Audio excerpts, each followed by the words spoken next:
देखा झीराई के झूला तारी सा तोरे बहनिया झुलुआला गाई के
सोने के घड़ी लार माली भर झीराई के खेलते हूँ गाड़ी रे मालिया पानिया पी जाई रे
दरबार में आना चाहते हो वो फौरन आ जाए।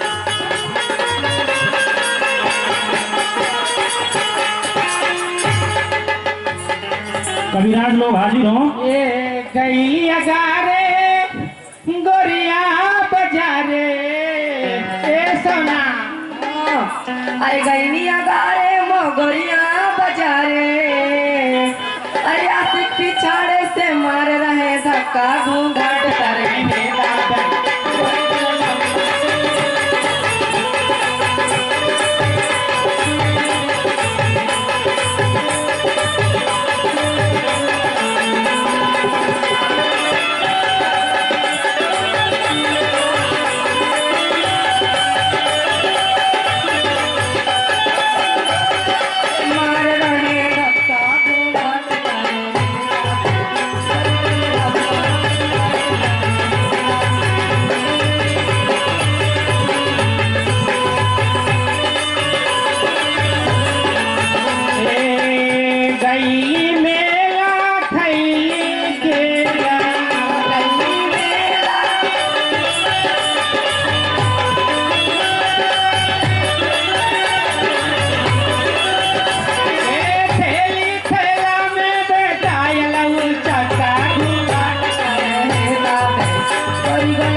हेलो ए अम्मा, का रे बहनी? बस नचबे करबू कि कुछ दानो पान मांगबू? अरे मिली मिली, राजा का दरबार रे बहनी, बहुत मिली।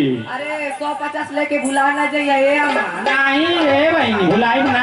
5 देखलू हाउ कुलाई ललिए दुका बोल जाला कि होइसे में कर रहेली उ कुल है तना चकए लिखा गइलु नान के नामे तो हमान का तई जजमानी है। जजमानी का बतिये छोड़ा, जे जजमानी रहेला ना सब गाड़ काटे रहे दी। नहीं रे बहनी, ऐसा मत सोचिए।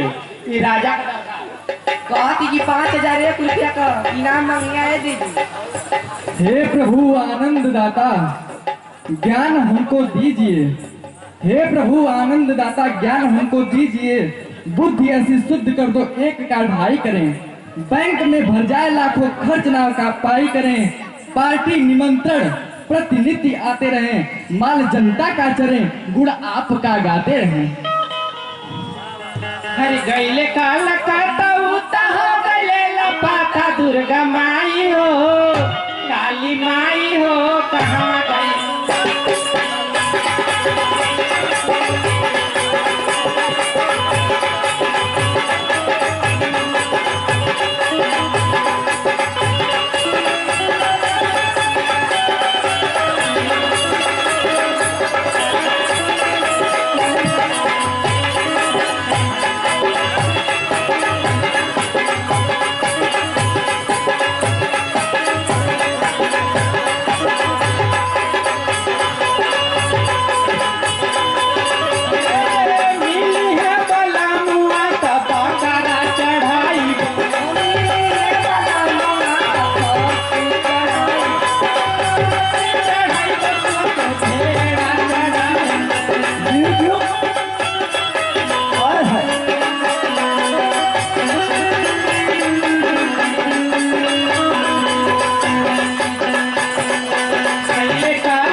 आप लोगों का प्रोग्राम खत्म होता है।